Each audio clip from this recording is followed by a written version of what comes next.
Alright, let me try this for like the third time. So, all these videos I've made, they're starting to eat up my memory here on my phone, so I'm gonna have to start uploading them. Anyways, so forgive me for the wind. It's been extremely windy out here today. And if something happens with this video, I'm just gonna end up recording it next weekend because this is getting out of hand. Anyways, so another update, end of the weekend. If you watched the last video, I covered the issues we had with the last storm, which hit us about 2 weeks ago, and it was bad down in Houston. It was kind of bad in Conroe. It was a powerful storm. Didn't think it was going to be too bad.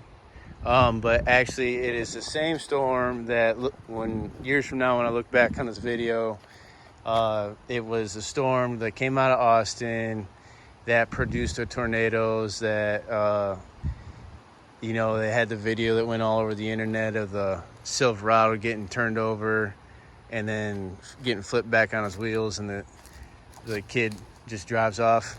So it was that same storm. Anyways, so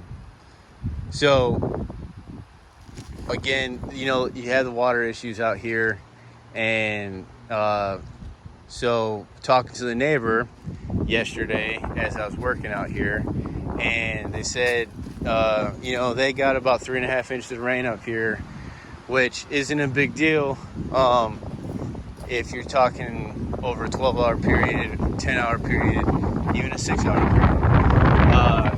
But we got so much rain so fast up here that if you're standing here on the road looking at what you're seeing right now, the water filled up this whole area. It went up over the driveway. That's why there was all the pine on the driveway. And the water started running over the road here. And if you look, that is where all the rocks that you see on the edge of the road there actually came across from our driveway.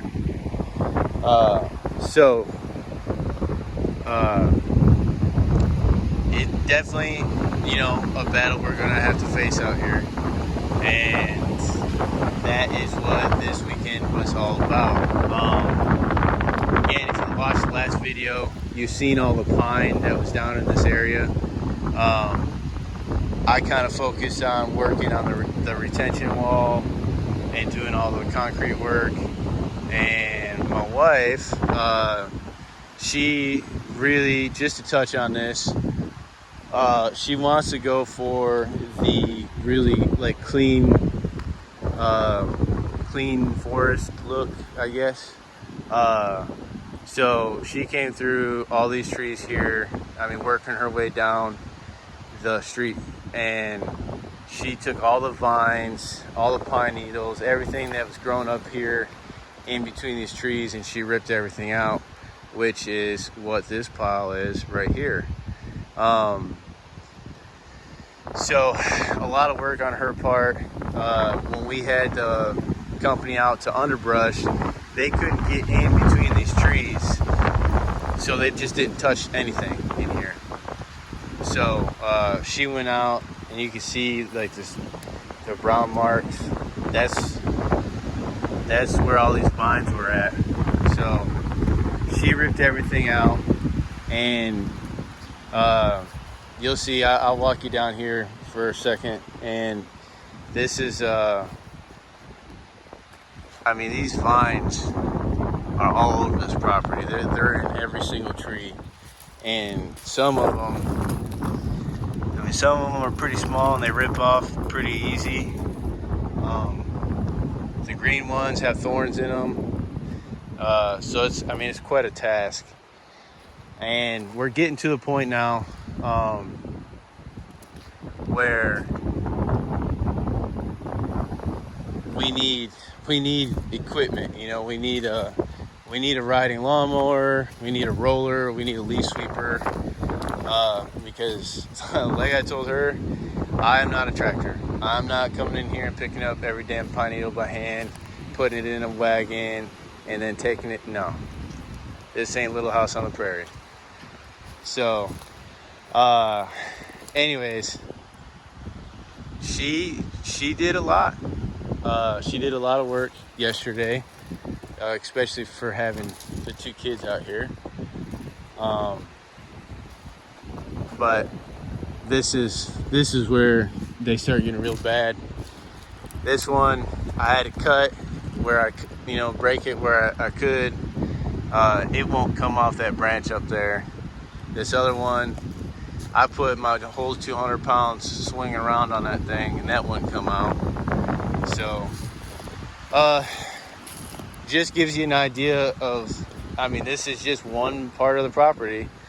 And it gives you an idea of how much work we have to do out here to get it right, to where I think we'll both be happy with it. So, but back to all her, she raked, I wouldn't have done all that, I know that. Anyways, so back up here, to the culvert deal. So when the water comes running, and you can really see it here, it runs down the property here, and then it makes its way to this culvert, but it washes all that pine. When it's a flash flood deal, all that pine's coming with the water. And like I said, I didn't have this cover on here, and it plugged up the culvert. So it plugs up the culvert, it backs all this water up, washes up on the driveway. On this side, on the east side, it's not so bad, because the water's pushing, trying to get across. Now on this side over here is where we really started having problems. Like I said, in the last video, you pay $14,000 for the driveway and one rainstorm, and we had, everywhere where you see these bags, we had washout. And you can really see it, all this like light gray, that's all sediment that came off the driveway. So anyways, I came out here, I probably spent 3 hours, 2.5, 3 hours with a shovel and a pickaxe, just trying to kind of grade this by hand as much as I could. Shoveling back the driveway, give me enough room to put the bags in. And the concept's pretty simple. I get a lot of wash coming down the driveway there, and right here between this pine tree and the driveway, you're getting quite a bit of water that washes there too. So, anyways, so the concept with this deal here is pretty simple. You're gonna cover more ground with the Quikrete bags for a lot cheaper than you are any other brick that you're gonna find. I paid just under $5 a bag for each one of these bags, and the paper is biodegradable, so you just throw the bags down, run rebar through them, and then each layer, I would wet each layer before I put the next one on.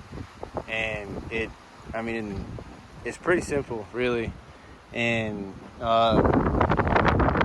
if you travel around, you'll see there's various places throughout the country that on the edges of rivers, some lakes and stuff, they use the same concept, but they'll use wire and some other methods. But I definitely think that if we can keep this area, we can get all this debris out of here, and put a retention wall on the other side,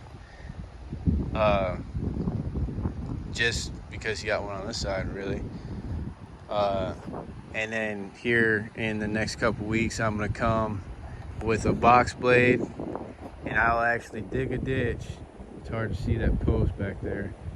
But I'll dig a ditch that runs to that post. On the other side of the post, there's a creek. So, you know, because the biggest issue is the water comes through the culvert. It runs through here. It runs through. You kind of have a natural ditch in here.